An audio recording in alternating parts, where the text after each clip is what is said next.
continue with our focus. Public confidence in the police has dropped significantly in the last 10 years. That's one of the key findings by the Human Sciences Research Council. South Africans feel let down by the slow wheels of justice and victims are left in limbo. For more on this, let's bring in our reporter Silindelo Masikane, who's also a part of the focus. So, Sli, what do we know about the wheels of justice and how they operate in South Africa? Well, I think for many of those who've had to encounter the justice system, we know that they tend to turn quite slowly, especially for victims of crime who are really depending on the justice system to give them what they believe to be justice for whatever's being done to them. And of course, the justice system doesn't alone rely on the court system itself. There's a number of entities that need to collaborate in order to ensure that the wheels of justice are actually turning, just not only on the policing front as well as prosecutors, but victims themselves as well as the cooperation of lawyers. But let's just take a listen to what a legal expert had to say with regards to how the judicial system operates here in this country. There's certain procedures that needs to be followed before a matter can actually proceed to trial. So if the investigation is not complete, obviously the prosecutors will send the matter back for further investigation if they're not happy that with what they have currently on the docket, that they will be successful in prosecution. That is one of the things that can delay. Then it's also the defense can also bring a number of applications to enforce their rights, which is made provision for in legislation. And over the last 2 years or 3 years, more or less, give or take, we've also had to deal with the COVID pandemic numbers in court and also our old problem of load shedding, because I had a couple of trials in the past 2 years that could not proceed because of there's no electricity for them to actually record, so that transcripts is available after we've led evidence so that you can look at it. So there's just some of the things that can actually play a role in why trials is delayed or not proceeding as fast as people would want it to happen. So the onus is on the police then, because before a case can be heard in court, it's the police who have to do the investigation. Of course, and we know that over the past 2 decades, in fact, the trust in the police has significantly dropped. In fact, in the past 2 years, it's at its lowest it's ever been. And what we understand from the research from the Human Sciences Research Council is that there are a number of factors that have contributed to this.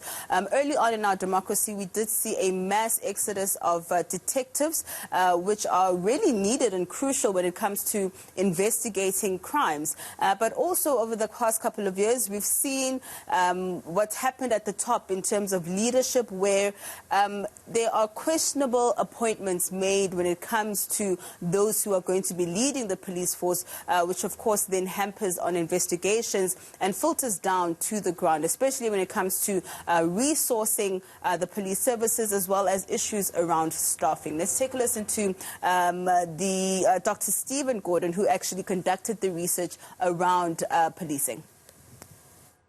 Now, what has happened over the last 10 years is the trust in the police at a national level has fallen substantially and is currently at its lowest level for the entire period. Indeed, this is actually worse than it is because the South African Social Attitude Survey has data going back to 1998. And even if we look at that data, we find that contemporary trust in the police is still very, very low. So what is this telling us? This is telling us that trust in the police is its lowest level in 23 years, and that we have seen a significant drop between 2020 and 2021. And we've heard people say that our law is great in South Africa on paper, but in terms of the people who must implement it, that's where the problem is, right? Instead manipulating and abusing judicial laws. Court processes, it's something that's actually nothing new. It's something that happens on a daily occurrence in our court systems, where if you are a well-resourced individual, you have money, you'll be able to drag on your trials, make frivolous applications, be able to manipulate and kind of stall the processes and the wheels of justice. We've seen this in a number of cases. One that really comes up to mind quite quickly is, of course, the case against our former president, Jacob Zuma, that dates back to 2007. There are many cases that we can cite where we've seen them dragging on for a long time. In fact, the approach is called the Stalingrad strategy. But also what we're seeing is that when cases take very long to get to that trial stage and be completed, a lot can go wrong in terms of finalizing these cases, because then witnesses go missing, dockets go missing, and then that also people die. That also just kind of contributes to people thinking that our justice system just simply isn't working. Let's take a listen to Mr. Hart once more in terms of those issues around court processes not concluding in a reasonable amount of time. When there's a lot of time proceedings that or a time lapse between the actual incident or the event or the crime that was committed and the actual trial happening, you must remember you can lose witnesses. And now in the Moyua trial, for instance, we heard that General Ndlovu has passed on.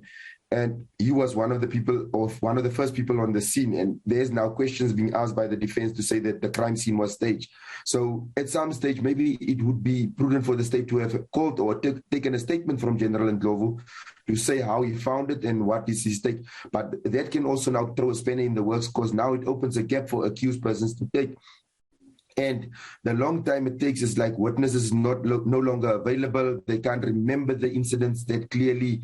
And that's when they start now giving maybe contradictions or make contradictions in their statements as the memory has faded over time. And that's when a defense lawyer pounces, and they want actually for these protracted proceedings, then they can say, they would ask silly questions just to try and catch out the witnesses and say they're not credible witnesses. So for me, it's important that we wrap these things up very quickly. Right, so all these experts that you've spoken to, what are they saying in terms of how we restore public confidence in the judicial system?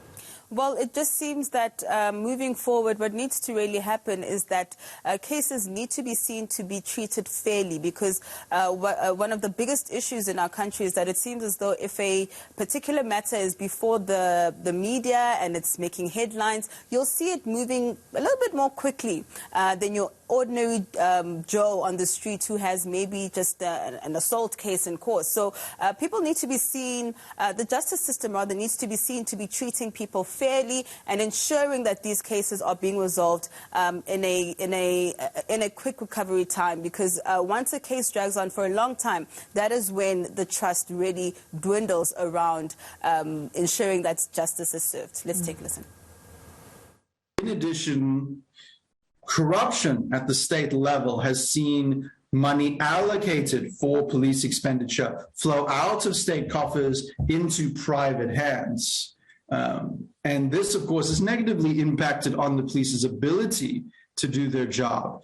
You know, when resources are misappropriated, they are no longer available for the task assigned them, and this creates a lot of problems. This is particularly evident at the rank and file level of SAPS.